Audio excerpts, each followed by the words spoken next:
Mr. President, Andy Harris said he didn't convince enough people to vote for the bill. He said he didn't adequately convince enough people to vote for the bill. What was the expression you used now? Andy Were Harris, you embarrassed? No, it said Andy Harris said that you didn't adequately convince enough people to vote for the bill. The House Freedom Caucus. You mean after this speech? After this speech, that's what he said. Well, what do we see at the voters? I think it was a great talk. It wasn't a speech we talked about. And who do you work for? Notice. Who? Notice. I don't even know what the hell that is. Well, no, Andy, Get yourself a real job. Let me tell you. I think we have unbelievable unity. I think we're going to get everything we want. And I think we're going to have a great victory. And this man has done a great job. And I think this was a tremendous session. You may want to say something. Yeah, it was a great meeting. The party is unified. The House Republican Conference is excited. Multiple standing ovations. They love this president. The people back home love what he's doing. It's historic, and everybody understands the scope and the meaning of this. If we do not accomplish this mission, every one of you, all the American people, are going to have the highest tax increase that you've ever had. And among the debt ceiling cliff that's approaching and all the other problems, this is the bill to do it. I think we're going to get it done, Mr. President. The Democrats want to raise your taxes. If this doesn't work, if this doesn't get the numbers that the Republicans want, and I think it does, I think it's all Republican vote, the Democrats are going to be raising your taxes by 68%. And they will not do the, we're going to have an 85% cut in drug costs. 85% cut in drug costs. The Democrats, the drug prices are going to go up. I can't imagine a Democrat not voting for this. I think the Democrats, if they don't vote for it, that means they're voting for an increase in drug prices. Think of that, versus an 80 to an 85, maybe 75, but could be an 85% cut in drug costs. Okay. Mr. President, will you need to reach out to individual members? Will you need to make a pitch to individual members? I don't think so. No, that's what I did today. That's really what we did today. I think it was a really great, that was a meeting of love. Let me tell you, that was love in that room. There was no shouting. I think it was a meeting of love. There were a couple of things that we talked about specifically where some people felt a little bit one way or the other, not a big deal. And I covered them. It wasn't so much a speech. I covered certain points. And I think there was, I'd be very surprised. You told him you were losing patience. Are you losing patience? No, I didn't tell him. Who told you I said I'm losing? That's what we heard inside the room. You But said it's a lie. Wait. patience? Who's told you that? We heard from people inside the room. Oh, really? True. It's totally true. I never used the term. I didn't say losing. I didn't even talk about it. In fact, it's the opposite. I think we're going to get it done. I'm not losing patience. We're ahead of schedule. Anybody that told you that is a liar. Wait a minute. I never mentioned the word losing patience because I'm not losing patience. We're ahead of schedule. That's why I asked you. I want to get Well, clarity. why don't you go back to your source and tell them they're liars if the source even exists? Mr. Bill passes the House. Yeah. Senators are already talking about making a number of changes. over Sure. their chamber. Always Is have. that okay? Or Yeah. do you want them to swallow Yeah, this bill? in some cases they have things that I like even better. No, it always happens. There'll be some changes. Mr. President. John Thune and Mike have been very closely aligned on this. They've been moving it up together. Mr. President, apparently you said don't ask with Medicaid. Apparently you did say in the room. There is some concern among some Republicans, including Senator Josh Hawley, that this could impact benefits and there could be amount to quote hidden tax on the I didn't say. Here's what I said. I'm wondering if you're. Here's what I said. What do you want to say? Those members who are I worried about said blowback for waste, supporting this bill. fraud, and abuse for Medicaid. If you find waste or fraud or abuse, we want to strengthen Medicaid. We want to strengthen Medicare. Waste, fraud, and abuse. The Democrats will let illegals be on. They'll destroy it. It will be destroyed. They want to have illegal immigrants be on. And if you do that, because that's not, it wasn't designed for that. Waste, fraud, and abuse. Can you guarantee that your voters who supported the election, particularly working class voters, will not lose health insurance under this bill? Oh, they won't lose health insurance. Not only that, remember, I'm cutting drug prices by 85%. And right now, I'm saving it. I'm saving the whole thing because I did something that nobody was willing to do. Other countries pay a tiny fraction what we do. And I instituted favored nations. We're now going to pay the lowest in the world. We're going to be the equivalent of the lowest country in the world. People go to London, they go to Canada, they go to other countries, many other countries, because they want to buy their pharmaceutical products and drugs at a fraction of the cost. Now we're going to have the lowest cost anywhere in the world, and nobody else would do that but me. And that might be an election by itself, might be election winning. Now, when you add that in, when you put that into Medicaid and Medicare, we've just strengthened Medicare and Medicaid. And the Democrats won't do that. You know why? Because they're taken care of by the drug companies. And the ones that are taken care of are hard line. Some Republicans get money from drug companies, and that's okay, because they're okay with it. I talked about it. The drug companies take care of everybody. It's the biggest lobby, most powerful lobby in the world. There's no lobby like that. But the Republicans are okay with it. Not only okay with it, they love it. It was time. So we're going to cut drug prices from 75 to 85, in some cases even more than that.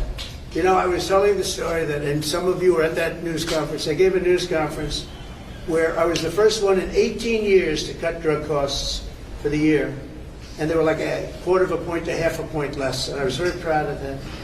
Now I'm cutting them by 80, 85%, because I stopped the scam. This was a scam between the middlemen and the drug companies. This was a giant scam.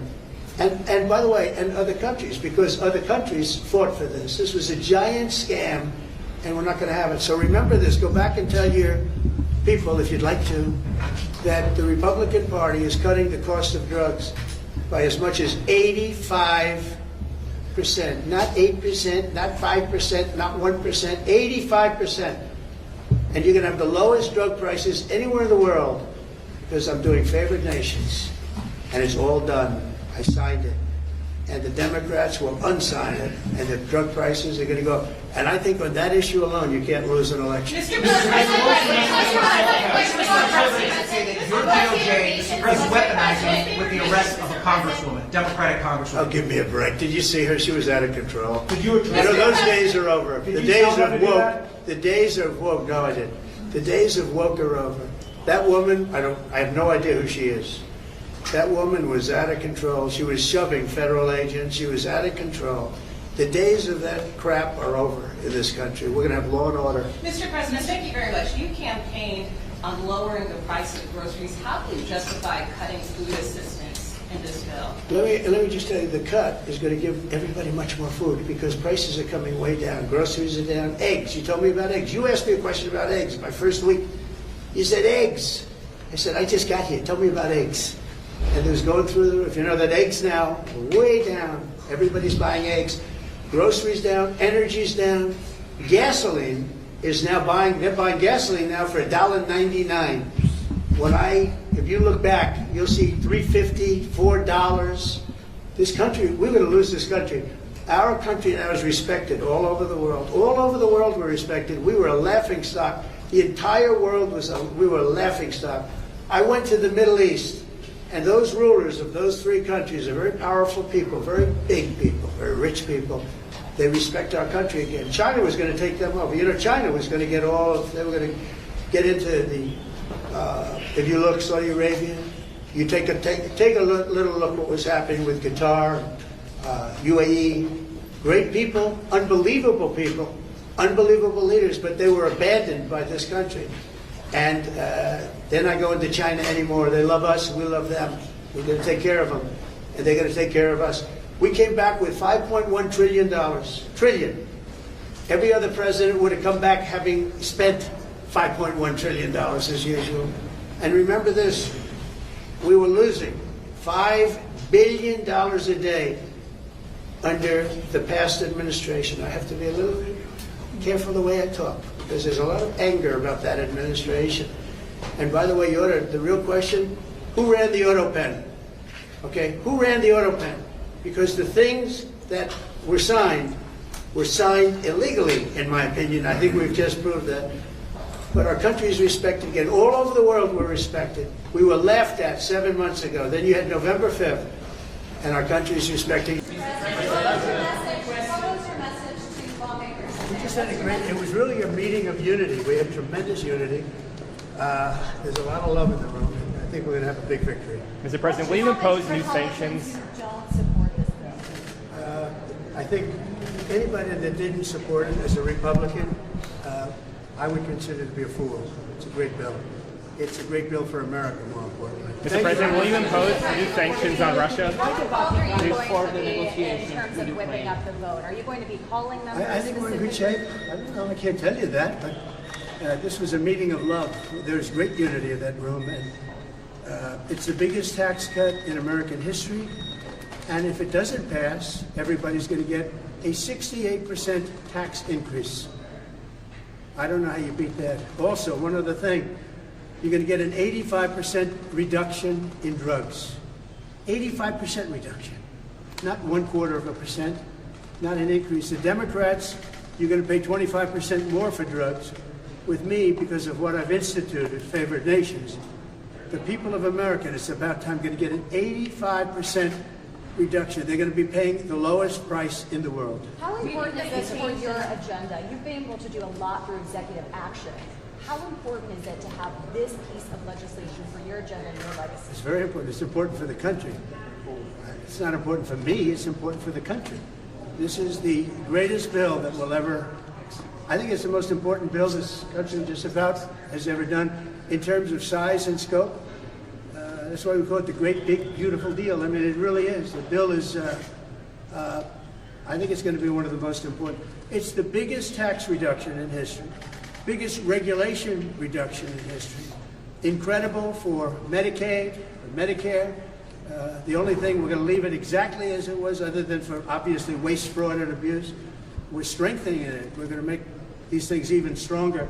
The Democrats are going to destroy Medicare, Medicaid, and Social Security. And we're going to keep them, but even make them stronger. Will you impose new sanctions on Russia? Will Say you it? impose new sanctions on Russia like the EU is? Well, we're looking at a lot of things, but we'll see. I had a very good talk yesterday with President Putin. We'll see how that comes out. They're talking right now. We'll see how. What do you suggest about Are you Mr. going to President and Pope Leo? Say it? What about Pope Leo? Why the Vatican, sir, for the negotiation? Why you suggested that? No, Pope Leo suggested it, and if he'd like to have the talks at the Vatican, I can't think of a better place. I like it.